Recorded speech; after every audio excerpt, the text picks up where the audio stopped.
Assalamualaikum warahmatullahi wabarakatuh. Perkenalkan, nama saya Merdia.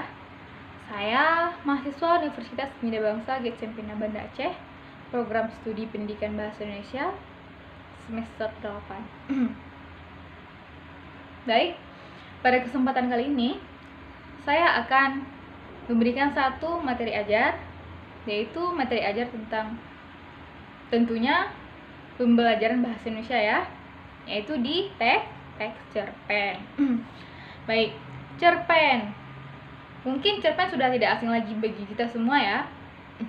Nah, apa sih itu cerpen? Anak-anak ibu ada yang tahu apa itu teks cerpen? Cerpen cerita pendek, Bu.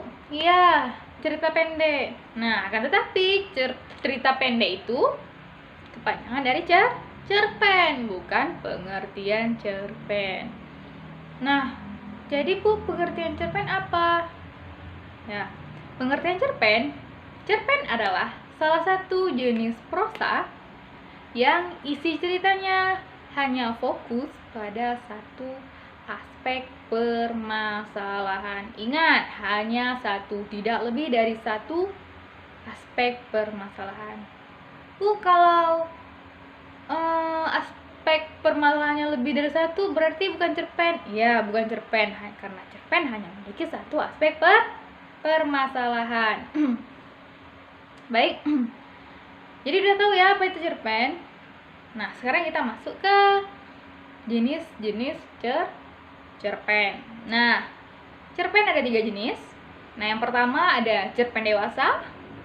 Ya, cerpen dewasa. Nah, yang kedua ada cerpen remaja.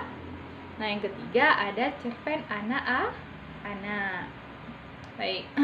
Nah, selanjutnya kita masuk ke ciri-ciri teks cerpen. Nah, ini yang paling penting. Kenapa? Karena kalau kita sudah tahu ciri-ciri teks cerpen, otomatis kita sudah tahu nih, misalnya ada teks berbentuknya seperti ini.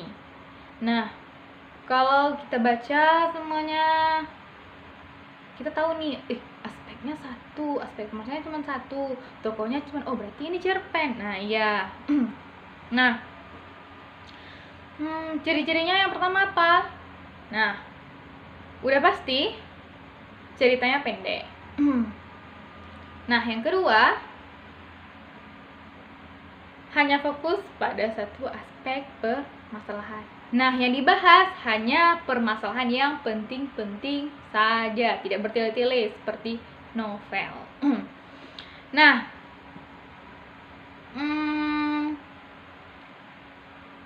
di ciri-ciri ini udah pasti ceritanya singkat, padat, dan jelas. Nah, selanjutnya yaitu menggunakan bahasa yang tajam, sugesti, dan provokatif. Nah, biasanya di dalam teks cerpen, tokoh yang ditimbulkan hanya 1 sampai dengan 3 orang, tidak lebih dari itu. Nah, kosakata yang terdapat pada cerpen juga tidak lebih dari 5.000 kosakata. Jadi udah paham ya semuanya? Udah ngerti ya? Udah Bu, alhamdulillah udah semua ya. Nah, sekarang kita masuk ke unsur pembangun teks cerpen. Nah, unsur pembangun teks cerpen. Unsur pembangun teks cerpen ada 2. Nah, yang pertama unsur ekstrinsik dan unsur intrinsik. Ekstrinsik, X apa sih? X di luar. Sedangkan in apa? In di dalam. Nah, sekarang kita bahas yaitu unsur intrinsiknya ya. Nah, di dalam unsur intrinsik ada yang pertama ada tema. Apa itu tema? Tema yaitu ide pokok. Nah, yang kedua ada apa? Ada sudut pandang. Nah, sudut pandang ada 3 ya. Sudut pandang orang pertama dan sudut pandang orang kedua. Nah, tidak ada sudut pandang orang kedua. Itu salah ya. Nah, yang ketiga ada tokoh dan penokohan. Udah tahu ya, udah pasti. Nah, yang keempat ada alur. Alur cerita, apakah dia maju, apakah dia mundur, ataukah maju mundur. Nah, selanjutnya ada amanat. Nah, yang terakhir ada amanat. Baik, hanya ini yang bisa saya sampaikan dulu.